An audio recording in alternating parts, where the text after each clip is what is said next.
우리가 결혼식에 참석을 해보면 결혼식이 끝나면 소위 피로연이라는 것을 하게 됩니다. 여러분들은 피로연에 참석하실 때에 식사를 하실 때에 주로 어느 자리에 가서 앉으십니까? 미국식 결혼식은 신랑 신부가 미리 초대장을 보내면서 참석할 것인지 여부를 물어보죠. 그래서 참석하겠다고 하는 사람들을 위해서만 결혼식과 피로연 자리를 마련을 합니다. 초대받지 않는 사람은 결혼식에 참석할 수도 없거니와 설령 참석을 해도 자기 자리도 없고 그리고 먹을 음식도 없습니다. 제가 참석을 해본 어떤 결혼식은 결혼식 그 장소부터 좌석 테이블 위에 이름표까지 명찰까지 붙여 놓아 있었습니다. 그래서 반드시 그 자리에 가서만 자기 이름표 앞에만 앉아야 했고 또 식사도 그 이름표 앞에서만 식사를 할 수가 있었습니다. 자, 이런 경우라면 자기 마음대로 아무 자리에 가서 앉을 수가 없는 것이겠죠. 특별히 상석이 있다고 한다면, 좋은 자리가 있다고 한다면 그것은 주례자나 혹은 그 신랑 신부의 가족들이 앉는 자리일 것입니다. 만약에 우리가 마음대로 그 자리에 가서 앉게 되면은 결국 어떻게 될까요? 그 자리에서 물러나게 될 것입니다. 그 자리를 내줘야 할 것입니다. 오늘 본문의 내용은 예수님께서 안식일에 고창병에 걸린 그런 환자 한 사람을 고쳐주신 사건입니다. 고창병이라는 것은 오늘날 수종병이라고 하는데 손과 발과 얼굴이 붓는 병입니다. 그리고 피부 살갗이 물러지는 그런 병을 말합니다. 어느 안식일에 바리새인의 한 두령, 그러니까 바리새인의 어느 한 지도자가 예수님을 자기 집에 식사 초대를 하였습니다. 물론 예수님뿐만이 아니라 다른 유대 지도자들, 즉 율법사들과 바리새인들도 함께 초대를 하였습니다. 그런데 예수님을 초대한 목적이 심상치가 않습니다. 율법사들과 바리새인들이 오늘 본문에 보니까 예수님을 엿보았다 이렇게 기록을 하고 있습니다. 그들은 아마도 사전에 예수님을 어떤 식으로든지 책잡기 위해서 미리 짰던 것 같습니다. 안식일이잖아요. 안식일에 예수님께서 또 어떻게 안식일을 범하는가 하는 것을 지켜보기 위해서, 엿보기 위해서 식사 자리를 초대했던 것 같습니다. 오늘 본문에 엿보다라는 말은 몰래 숨어서 엿본다 그런 뜻이 아니고요. 곰곰이 감시하듯이 지켜본다 그런 뜻입니다. 안식일을 어떻게 범하는가 지켜보겠다는 것이죠. 사실 이전에도 예수님은 이미 누가복음에 보면 2차례나 유대 지도자들과 안식일 논쟁을 벌였던 적이 있습니다. 그럴 때마다 이 유대 지도자들은 예수님에게 완패를 당했습니다. 그래서 이번에는 자신들이 예수님을 꼭 좀 이겨보려고 식사 자리에 초대를 했던 것입니다. 특별히 안식일에 초대를 했습니다. 그런데 하필 그 두령의 집에 이 고창병 환자가 있었습니다. 그가 어떻게 이 집에 와 있게 되었는지는 알 수 없습니다. 유대 지도자들이 일부러 데리고 왔을 수도 있고 아니면 자기 발로 예수님으로부터 치료를 받기 위해서 왔을 수도 있습니다. 어쨌거나 이 유대인들 입장에서는 기회가 왔습니다. 자, 이 병자가 있는데 안식일에 예수님이 그를 고쳐줄까 고쳐주지 않을까 지켜보고 있었습니다. 물론 결과는 무엇입니까? 예수님께서 그 병자를 고쳐주셨습니다. 안식일에 고쳐주셨습니다. 그런데 오늘 본문을 보면 예수님께서 고쳐주기 전에 먼저 이 유대 지도자들에게 이렇게 질문을 하십니다. 3절에 보니까 예수께서 대답하여 율법사들과 바리새인들에게 일러 가라사대 안식일에 병 고쳐주는 것이 합당하냐 아니하냐. 이 질문에 이 유대인들은 아무런 대답을 하지 못했습니다. 왜 그랬을까요? 이 유대 지도자들도요, 이 율법의 전문가니까 율법을 알고 있었던 거예요. 어떤 율법이냐? 아무리 안식일이라 할지라도 생명이 위태로운 사람은 고쳐줄 수 있다. 그 일을 할 수 있다. 그것은 안식일을 범하는 것이 아니라는 것을 이들도 잘 알고 있었기 때문입니다. 어떤 비상 상황이 있을 때는 안식일을 범하는 것이 아니죠. 자, 구체적으로 그 상황은 비상상황, 어떤 비상상황입니까? 예수님은 5절에 또 이렇게 5절에서 또 이렇게 질문을 하십니다. 또 저에게 이르시되 너희 중에 누가 그 아들이나 소나 우물에 빠졌으면 안식일에라도 곧 끌어내지 않겠느냐. 자기 아들이나 소가 우물에 빠지는 상황이 곧 비상상황입니다. 그런데 남의 아들, 남의 소가 아니라 자기 아들, 자기 소가 우물에 빠졌습니다. 특별히 안식일에 우물에 빠졌습니다. 자, 그렇더라도 안식일이라 할지라도 안식일을 범한다고 해서 안식일에 일을 하면 안 된다고 해서 그 소나 자식을 끌어내지 않겠느냐, 우물에서. 그 질문을 예수님이 하신 것입니다. 자, 율법사들과 바리새인들은 역시 대답을 하지 못했습니다. 6절에 보니까 저희가 이에 대하여 대답지 못하더라. 왜 대답을 못했을까요? 자기들이라도 아무리 안식일이라 할지라도 우물에서 자식이나 소를 끌어낼 것이기 때문입니다. 그래서 예수님의 질문에 아무 대답을 하지 못했습니다. 사실상 예수님이 또 이겼습니다. 그들은 예수님을 책 잡기 위해서 왔는데 오히려 예수님의 말씀에 아무 대답도 못하는 완패를 당하고야 말았습니다.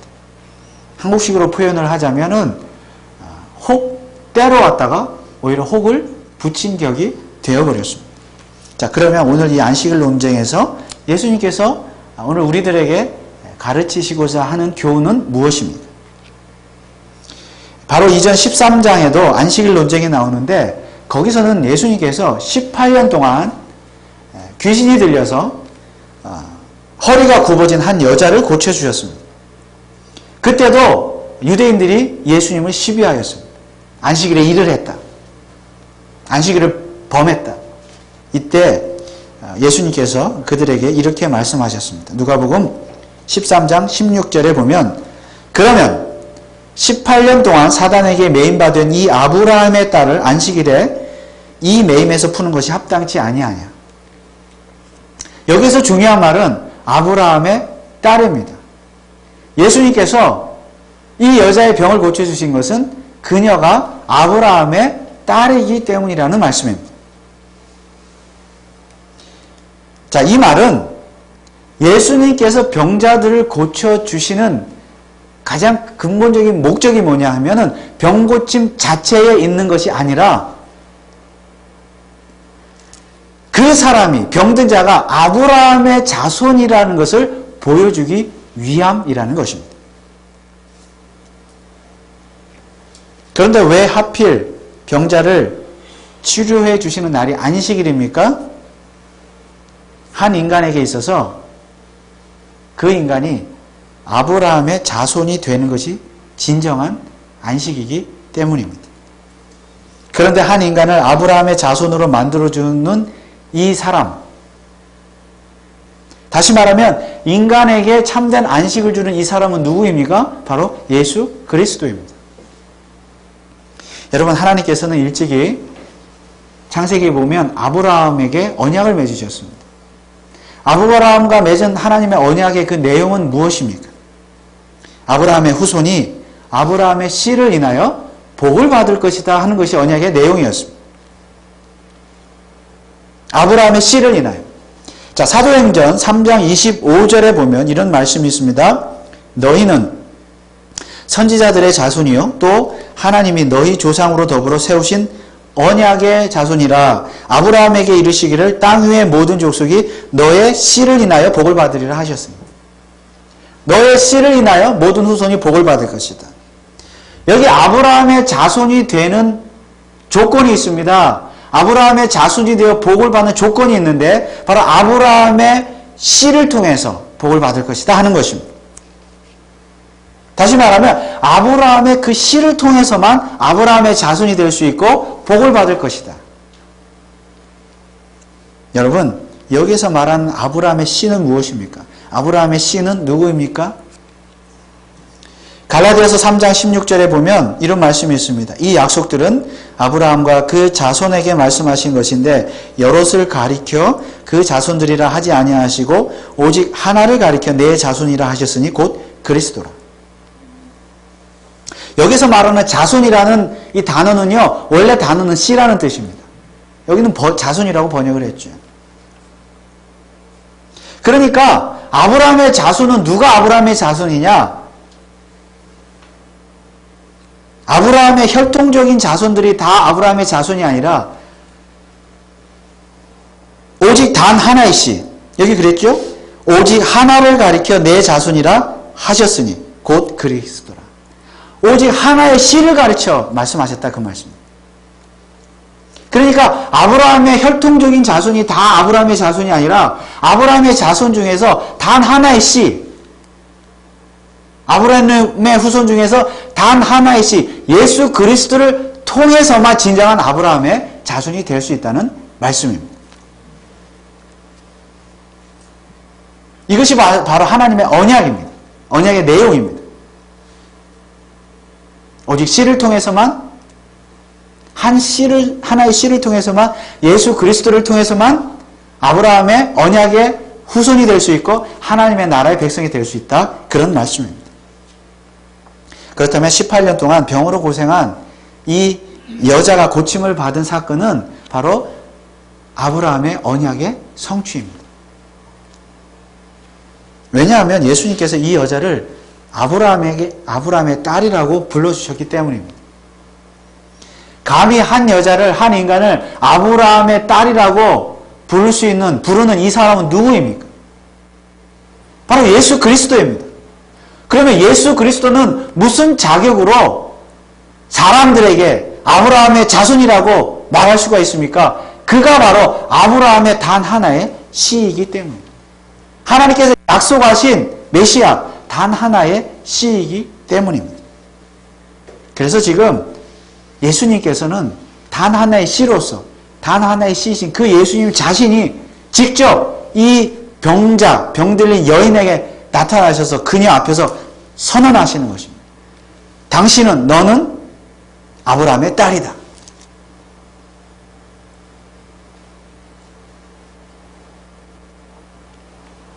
그런데 예수님께서 이 여자를 고쳐주신 직후에 하신 말씀이 무엇입니까?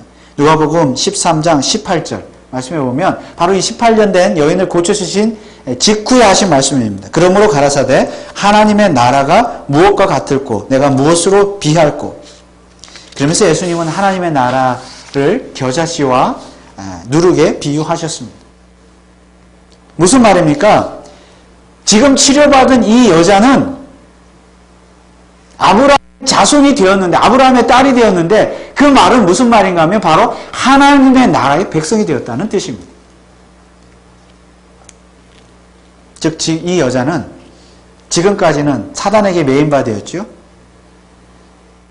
사단의 나라의 백성이었습니다. 그러나 이제부터는 아브라함의 자손이요 하나님의 나라의 백성이 되었다는 말씀입니다.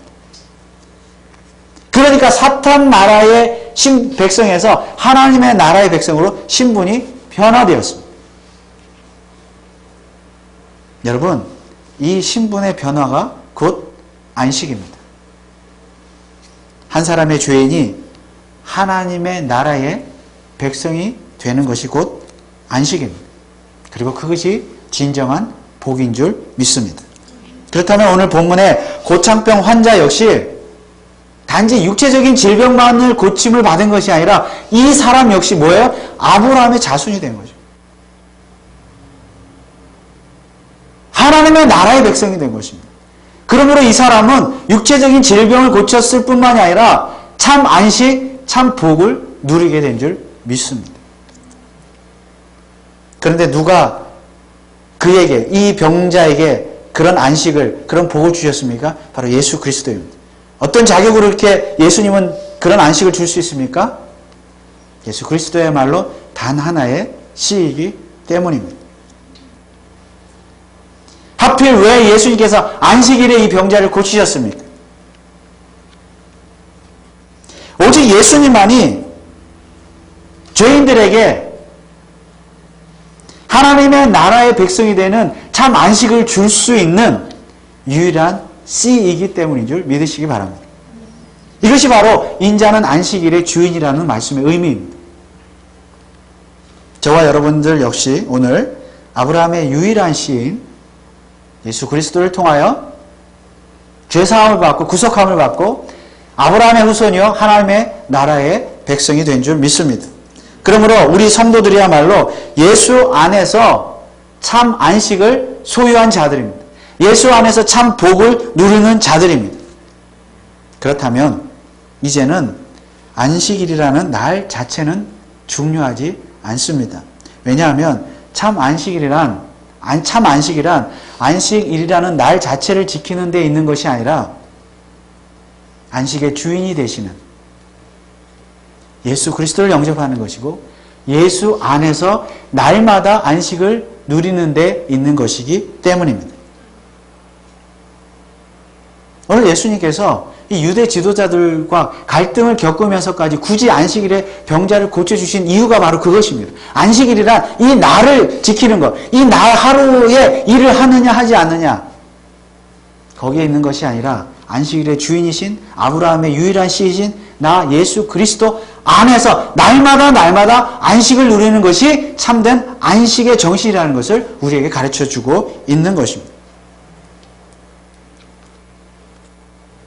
예수 안에서 날마다 안식을 누리라. 물론 예수 그리스도의 부활로 말미암아 그 안식일이 주의 날, 즉 주일이 되었습니다. 그러나 그렇다고 해서 역시 주일이라고 하는 오늘 주일인데 주일이라고 하는 이 날 자체만 중요한 것은 아닙니다. 주일의 참된 의미는 오히려 매일매일이 안식일이라는 것을 보여주는 데 있습니다. 물론 주일은 우리 성도들이 특별히 하루 정한 장소에서 하나님께 예배하는 중요한 날입니다. 그러나 하나님께서 오늘 우리에게 주일을 허락하신 이유는 안식일 하루만 안식일이 아니라 6일 동안 일주일 내내 매일매일이 안식일이라는 것을 보여주는 데 있는 것입니다. 그것을 우리에게 가르쳐주기 위해서 한 날 특별히 주일을 우리에게 허락하신 것입니다. 그러므로 우리 성도는 주일 예배를 통해서 주중에 다른 날들도 다 안식일이라는 사실을 배워야 합니다. 매일매일 안식일의 정신으로 살아야 합니다. 그래서 우리 성도에게는 주일뿐만이 아니라 주중에 다른 날들도 다 중요합니다. 실상 매일매일이 주일입니다. 그러나 그 매일매일을 안식일의 정신으로 살아야 합니다. 안식일의 정신으로 산다는 것은 무엇입니까? 바로 우리 가족이나 이웃이 우물에 빠졌을 때 그들을 우물에서 건져내는 것이 안식일의 정신입니다.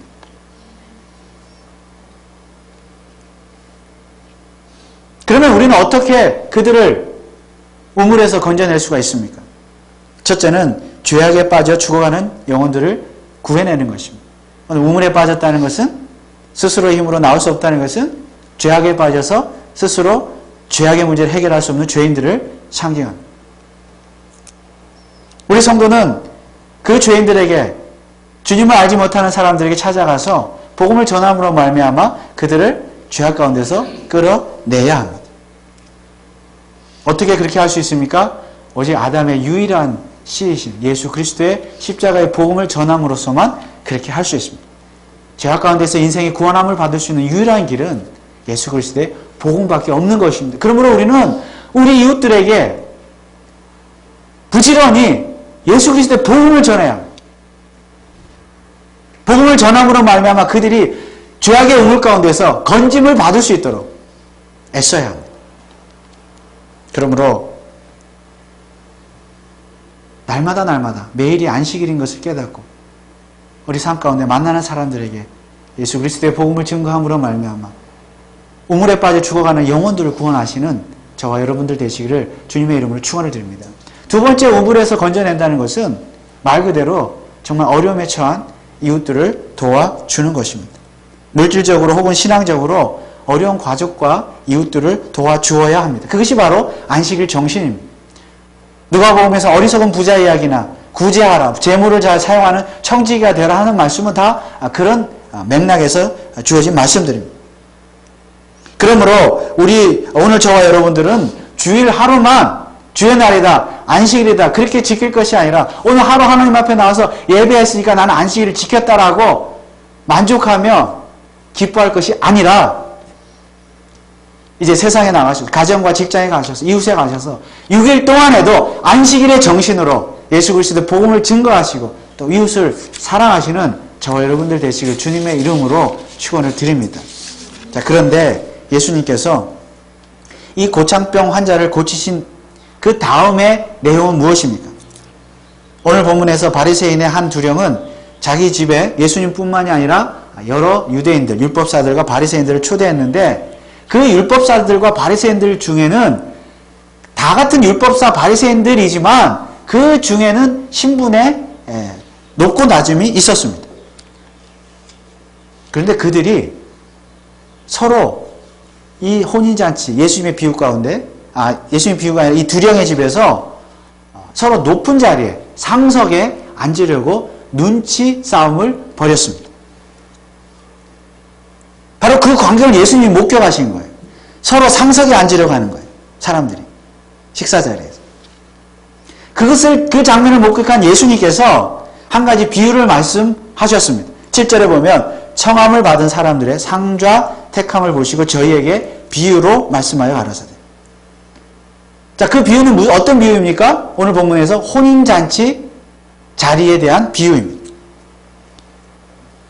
예수님의 교훈은 무엇입니까? 사람들이 혼인잔치에 가면 서로 상석에 앉으려고 서로 눈치 싸움을 벌이고 그렇게 다투고 실제로 상석에 가서 앉게 되는데 그러지 말라는 것이죠. 차라리 말석에 가서 앉으라는 것이 예수님의 교훈입니다.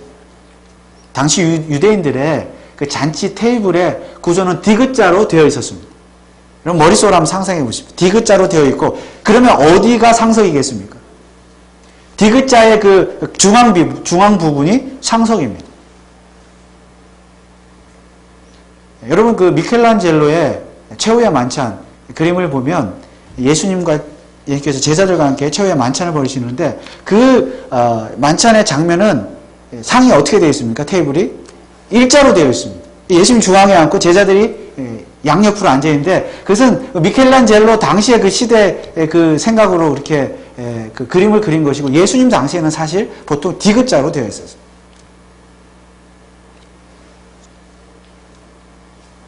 그리고 이제 그 디귿자에는 상석과 말석이 이렇게 구분이 되어져 있는 것이 멀리 갈수록 지위가 낮은 사람이 앉고 가까이 중앙으로 올수록 지위가 높은 사람이 앉게 되어 있었습니다. 물론 요즘 이제 미국의 결혼식 테이블처럼 앞서 말씀드린 것처럼 뭐 그렇게 이름표가 붙어져 있는 것이 아니니까 자기 자리는 없었겠지만은 이제 그 식사 자리에 잔치 자리에 초대되어 온 그 유대인들이 지도자들이 서로 이제 눈치를 보는 것이죠. 누가 그 상석에 가서 앉을까? 잔치 자리에 참석한 순서대로 아마 자기 생각에 내가 여기 앉으면 이쯤에 앉으면 되겠다 하고 가서 앉았던 것 같습니다. 그런데 어떤 사람이 나는 지위가 높으니까 상석에 가서 앉았습니다. 그런데 예수님 말씀 무엇입니까? 나중에 자기보다 더 지위가 높은 사람이 오면 어떻게 된다는 거예요? 자리를 내줘야 된다는 거죠. 내줄 때에 얼마나 팔리겠느냐, 소위 창피한 일이라는 것이죠. 그러니까 차라리 처음부터 어디 가서 앉으라고요? 말석에 가서 앉으라. 그러면 자기가 지위가 높으면 신분이 높으면 주인이 와서 나중에 상석으로 옮겨 앉게 될 것인데 그것이 더 영광스러운 일이라는 말씀입니다. 그러면서 예수님은 이렇게 말씀하십니다. 11절에 보면 무릇 자기를 높이는 자는 낮아지고 자기를 낮추는 자는 높아지리라. 우리는 이 말씀의 의미를 잘 알고 있습니다. 교만하지 말고 겸손하라는 것이죠. 우리는 겸손을 배워야 합니다. 교회도 어느 교회는 상석이 있고 뭐 예배 자리도 상석이 있고 말석이 있는 것 같아요. 그러나 우리는 그런 겸손의 교훈도 배울 수 있어야 되지만 이 본문을 예수님의 비유를 구속사적인 관점에서 읽을 수 있어야 합니다. 앞서 예수님께서 안식일에 고창병자를 고치신 사건은 누가 진짜 아브라함의 자손이냐, 진짜 누가 하나님의 백성이냐 하는 것을 보여주신 사건이었습니다. 사실 예수님이 초대받은 이 자리도 오늘 유대인의 초대를 받은 이 자리도 어떤 자리였습니까? 식사 자리였습니다. 잔치 자리였습니다. 그런데 그 자리에서 여러 사람들이 식사를 하게 되는데 사실 이 잔치 자리에서 이 모인 자들 중에서 누가 진짜 하나님의 나라의 백성이었습니까? 식사 자리를 초대한, 마련한 두령이었습니까? 아니면 그 자리에 참석한 유대인들, 율법사들과 바리새인들이었습니다. 누가 하나님의 나라의 백성이었습니까? 누가 진짜 아브라함의 후손이었습니까?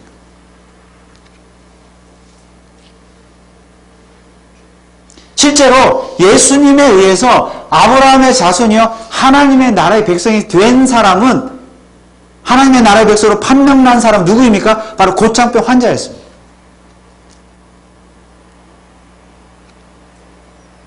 반대로 말하면 자신들이 아브라함의 후손이라고 철떡같이 믿고 있었던 유대인들, 율법사들, 바리새인들은 아브라함의 후손이 아닌 걸로 판명이 되었습니다. 예수님의 혼인잔치 비유가 그것을 보여주고 있습니다. 상석에 앉았다가 말석으로 밀려난 사람이 누구입니까? 바로 그 유대인들입니다.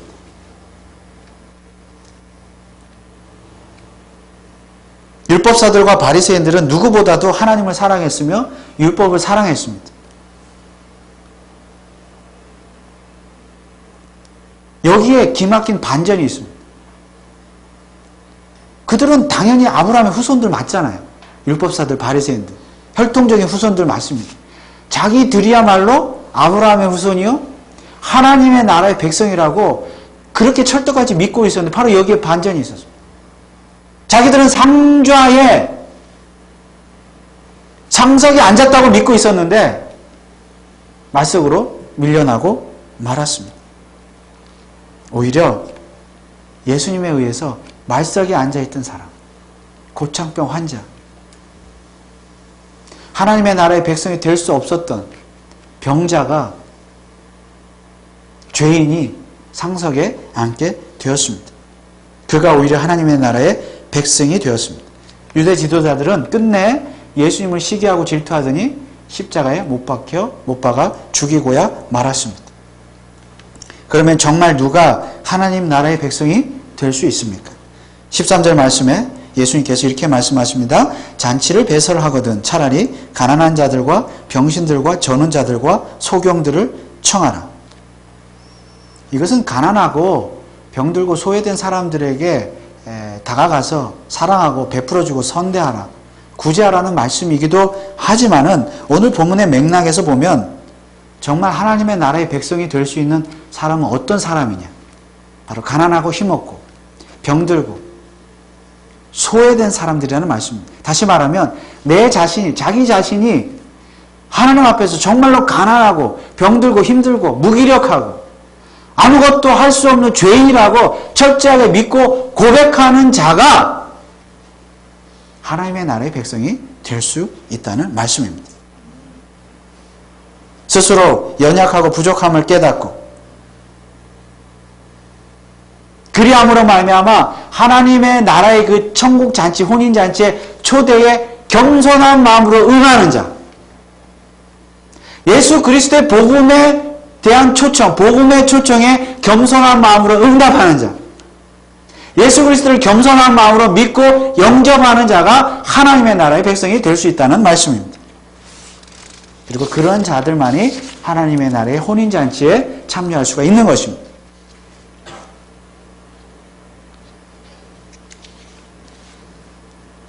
그러면 여러분들은, 저와 여러분들은 오늘 과연 이 하나님의 나라의 혼인잔치의 초청에 응하셨습니까?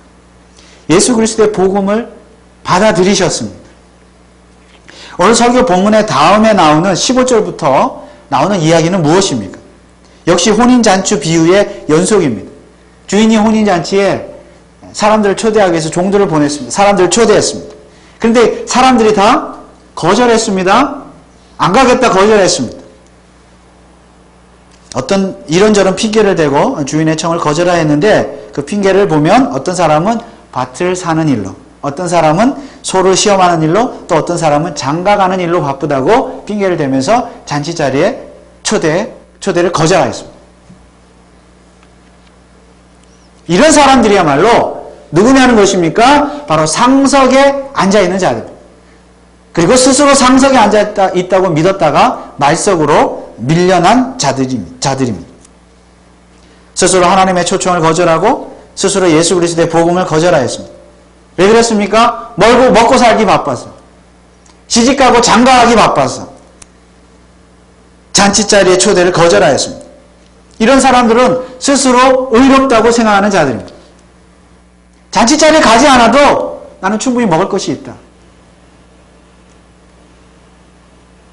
예수가 아니더라도, 하나님이 아니더라도 나는 충분히 먹고 살 수 있다고 믿는 자들이지. 이런 사람들은 자기 스스로 인생의 상석에 앉아서, 높은 자리에 앉아서 자기 힘으로, 자기 능력으로 하나님 없이도 충분히 세상에서 먹고 살고 잘 살 수 있다라고 믿는 자들입니다. 이런 자들은 바로 누구입니까? 바로 지난 시간에 우리가 살펴본 것처럼 어리석은 부자, 내 영혼아 내가 잘 먹고 잘 살자, 창고를 크게 짓자,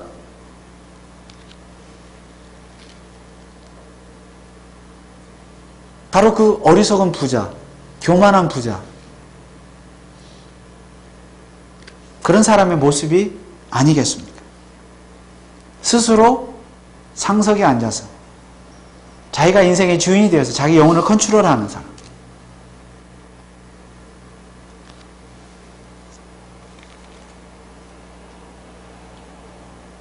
혹시 우리가 이렇게 어리석고 교만한 부자는 아닙니까? 오늘 저와 여러분들은 이미 우리 자신이 죄인임을 깨달아 겸손하게 예수 그리스도의 복음을, 십자가의 복음을 받아들이고 죄사함을 받고 하나님의 나라의 백성이 되고 참 안식을 누리게 된 줄 믿습니다. 우리 자신들은 이미 하나님 앞에 겸손하게 나아가 우리가 하나님 앞에 아무것도 할 수 없는 죄인이었음을 철저하게 깨닫고 회개한 하나님의 백성인 줄 믿습니다. 그래서 우리는 이미 하나님께서 저와 여러분들을 상석으로 인도해서 상석에 앉혀주신 줄 믿습니다. 겸손하게 하나님 앞에 나아갔더니 하나님께서 우리를 높은 자리 상석에 앉혀주셨습니다. 에베소서 2장 5절에서 6절 말씀해 보면 허물로 죽은 우리를 그리스도와 함께 살리셨고 너희가 은혜로 구원을 얻은 것이라 또 함께 일으키사 그리스도 예수 안에서 함께 하늘에 앉히시니. 우리는 이미 하나님의 나라의 상석에 앉게 된 하나님의 나라의 백성인 줄 믿습니다. 그런데 혹 아직도 스스로 상석에 앉기를 원하십니까? 아직도 자기 힘으로 밭을 사고 자기 힘으로 소도 실험하고 자기 힘으로 시집 장가도 하고 자식도 시집 장가도 보낼 수 있다고 생각을 하십니까? 정말 그렇게 할 때 참 안식을 누리십니까? 우리는 이미 예수 그리스도 안에서 참 안식을 누리게 되었습니다. 다만 그 안식을 누리며 살아야 합니다. 어떻게 그렇게 안식을 누리며 살 수 있습니까? 역시 이 땅에서 사는 동안에도 우리는 이미 천국 하늘나라에 상석을 확보한 자들이지만 이 땅에 사는 동안에도 우리는 늘 말석에 가서 앉기를 힘써야 합니다. 하나님 앞에 늘 겸손해야 하고 이웃들 간에도 사람들 간의 관계 속에서도 늘 겸손할 수 있어야 됩니다. 스스로 높아지려고 하고 하나님을 무시하고 이웃을 무시하고 사람을 무시하면 하나님께서 우리가 이 땅에 사는 동안에도 우리를 말석으로 내려 보내실 것입니다.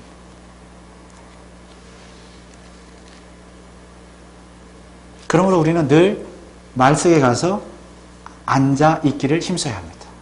우리 이웃에게 다가가서 예수 그리스도의 복음을 전해야 될 뿐만이 아니라 그들에게 물질로, 시간으로, 우리 가진 것으로 그들을 도와주고 우물에서 나올 수 있도록 도와주는 이렇게 사는 삶이 말석에 앉은 삶인 줄 믿습니다. 교회 안에서도 우리가 스스로 상석에 앉기를 원하는 것이 아니라 스스로 말석에 앉음으로 말미암아 나보다 남을 높게 여기고 성도들을 사랑하고 섬기고 그렇게 서로가 더 낮아지고 겸손한 모습으로 살아갈 때에 하나님께서 저와 여러분들을 이 땅에서도 상속으로 인도하실 것이 뿐만이 아니라 우리 교회도 상속으로 인도하셔서 우리 교회를 통해서 하나님 영광을 받으시고 또 많은 영혼들을 구원하게 될 줄 믿습니다. 그러므로 오늘부터 우리가 상석이 아니라 말석에 앉음으로 말미암아 하나님께 영광을 돌리시며 이웃을 사랑하시는 저와 여러분들 되시기를 주님의 이름으로 축원을 드립니다. 기도하겠습니다. 사랑의 하나님 은혜를 감사합니다. 우리는 스스로 하나님의 보좌 앞에 나갈 수가 없습니다. 구원을 얻을 수가 없는 죄인들입니다. 그것을 깨달을 때 하나님께서 우리를 하늘 보좌의 상속으로 이끌어 주신 줄 믿습니다. 하나님, 우리가 이 세상을 살아갈 때에도 늘 상석이 아니라 말석에 가서 겸손하게 하나님을 섬기고 또 이웃을 섬기고 성도들을 섬기고 또 교회를 섬기는 그런 믿음의 사람, 겸손의 사람들이 다 되게 하여 주옵소서. 예수 그리스도의 이름으로 기도하옵나이다. 아멘.